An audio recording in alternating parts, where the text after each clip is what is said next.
Friends, foods of ഇടുക്കിയിലേക്ക് സ്വാഗതം. ഇന്ന് ഞാൻ വന്നിരിക്കുന്നത് ഒരു ചേന മെഴുക്കുവരട്ടിയുടെ റെസിപ്പി ആയിട്ടാണ്. ചേന മെഴുക്കുവരട്ടി, കഞ്ഞി, ചോറ് ഇതിൻ്റെ എല്ലാം കൂടെ നല്ല കോമ്പിനേഷനാണ്. നമുക്ക് എങ്ങനെയാണ് ചേന മെഴുക്കുവരട്ടി ചെയ്യുന്നതെന്ന് നോക്കാം. നമുക്ക് വീഡിയോയിലേക്ക് പോകാം.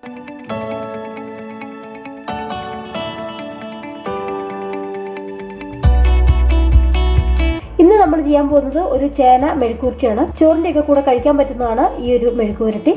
നമുക്ക് ചേന മെഴുക്കുവരട്ടി വെക്കുന്നതിന് എന്തൊക്കെയാണ് ഐറ്റം വേണ്ടതെന്ന് നോക്കാം. ചേന മെഴുക്കുവരട്ടി ചെയ്യുന്നതിന് ആദ്യമായിട്ട് ചേന ഒരു 1/2 കിലോയോളം ചേനയുണ്ട്. ഇത് ഞാൻ ഇതുപോലെയാണ് അരിഞ്ഞെടുത്തേക്കുന്നത്.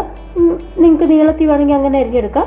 ഈ ചേന ചെത്തി മുറിച്ചതിന് ശേഷം കഴുകുന്നതിന് മുമ്പ് കയ്യിലൊന്ന് വെളിച്ചെണ്ണ തൂത്തിട്ട് ചേന കഴുകുവാണെങ്കിൽ അതിന് ചൊറിച്ചിലിൻ്റെ ഒരു കുറവുണ്ടാവും. 10 ചുവന്നുള്ളി ചെറുതായിട്ട് അരിഞ്ഞു വെച്ചിട്ടുണ്ട്, 4 വറ്റൽമുളക്, 3-4 തണ്ട് കറിവേപ്പില, 1 table spoon Kashmiri chilli powder, 1/2 table spoon മഞ്ഞൾപ്പൊടി, 1/4 ടേബിൾ സ്പൂൺ ജീരകത്തിൻ്റെ പൊടി, കുമിൻ സീഡ്സിൻ്റെ പൊടിയാണ്, അതായത് വലിയ ജീരകമല്ല, ചെറിയ ജീരകം, 1/4 ടേബിൾ സ്പൂൺ കുരുമുളകിൻ്റെ പൊടി, 1 ടേബിൾ സ്പൂൺ 1.5 ടേബിൾ സ്പൂൺ വരെ വെളിച്ചെണ്ണ വേണം, 1/2 ടേബിൾ സ്പൂൺ കടുക് വേണം, വേവിച്ചെടുക്കാനുള്ള വെള്ളം വേണം, പാകത്തിന് ഉപ്പ്. നമുക്കിനി ഈ മെഴുക്കുവരട്ടി തയ്യാറാക്കുന്നത് എങ്ങനെയാണെന്ന് നോക്കാം. ഇപ്പോൾ ഒരു ചീനിച്ചട്ടി വെച്ച് കൊടുത്തിട്ടുണ്ട്. ഈ ചീനിച്ചട്ടിയിലേക്ക് ഞാൻ ഈ കഴുകി വെച്ചിരിക്കുന്ന ചേന ചേർത്ത് കൊടുക്കണം. ഫ്ലെയിം ഓണാക്കി കൊടുത്തിട്ടുണ്ട്. ഈ ചേനയിലേക്ക് ഞാൻ കുറച്ച് വെള്ളം ഒഴിച്ചു കൊടുക്കണം. ഇതൊരു 1 ഗ്ലാസ് വെള്ളമുണ്ട്. ഈ വെള്ളം ഫുള്ളായിട്ട് ഒഴിച്ചു കൊടുക്കണം. ഓരോ ചേനയ്ക്കും ഓരോ സമയത്തും വേവ് വ്യത്യാസമായിരിക്കും. അപ്പോൾ എത്ര സമയം ഇതിന് വേവുണ്ടെന്ന് ഇത് വെന്ത് വന്നാലാണ് അറിയത്തുള്ളൂ. അപ്പോൾ ഇനി ഇതിലേക്ക് വെള്ളം ആവശ്യമുണ്ടെങ്കിൽ നമുക്ക് ചൂടുവെള്ളം ചേർത്ത് കൊടുക്കാം.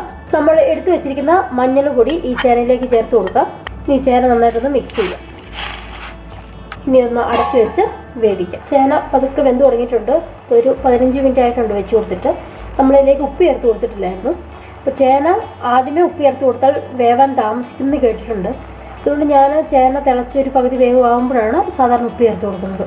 ചേന പുഴുകുന്ന സമയത്ത് ഞാൻ അങ്ങനെയാണ് ചെയ്യുന്നത്. ഉപ്പ് ചേർത്ത് കൊടുക്കാം, ഇളക്കി കൊടുക്കാം. ഈ വെള്ളത്തിൽ ചേന വേവുകയല്ലാന്ന് തോന്നുന്നുണ്ടെങ്കിൽ ഒരിത്തിരി വെള്ളം കൂടി ചേർത്ത് കൊടുക്കണം.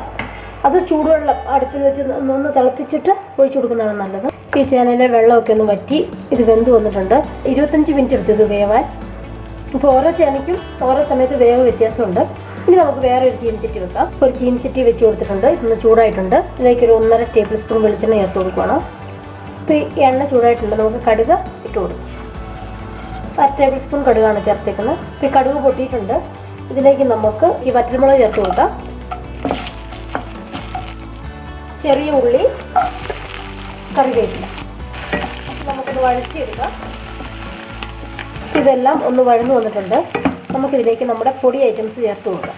നമുക്ക് ആദ്യമേ ജീരകത്തിൻ്റെ പൊടി ചേർത്ത് കൊടുക്കാം. തീ നന്നായിട്ട് സിമ്മിലിട്ടിട്ട് വേണം പൊടികൾ ചേർത്ത് കൊടുക്കാൻ, അല്ലെങ്കിൽ കരിഞ്ഞു പോവും.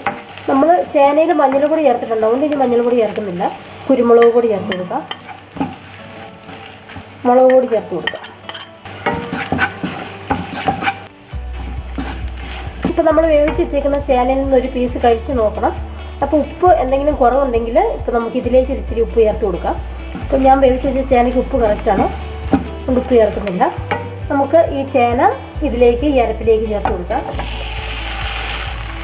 ഇത് നന്നായിട്ട് മിക്സ് ചെയ്യാം. ഒരു 2 മിനിറ്റ് ഈ ചേന മൂടി വെക്കാം.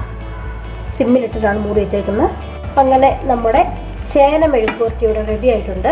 ചോറിലൂടെയൊക്കെ കഴിക്കാനായിട്ട് നല്ലൊരു കറിയാണ്. എല്ലാവരും ട്രൈ ചെയ്ത് നോക്കണം. ഫീഡ്ബാക്ക് അറിയിക്കണം. ചാനൽ ഇഷ്ടമായെങ്കിൽ ലൈക്ക് ചെയ്യാനും ഷെയർ ചെയ്യാനും സബ്സ്ക്രൈബ് ചെയ്യാനും മറക്കരുത്. മറ്റൊരു റെസിപ്പിയുമായിട്ട് അടുത്ത ദിവസം വരാം. അതുവരെ ബൈ.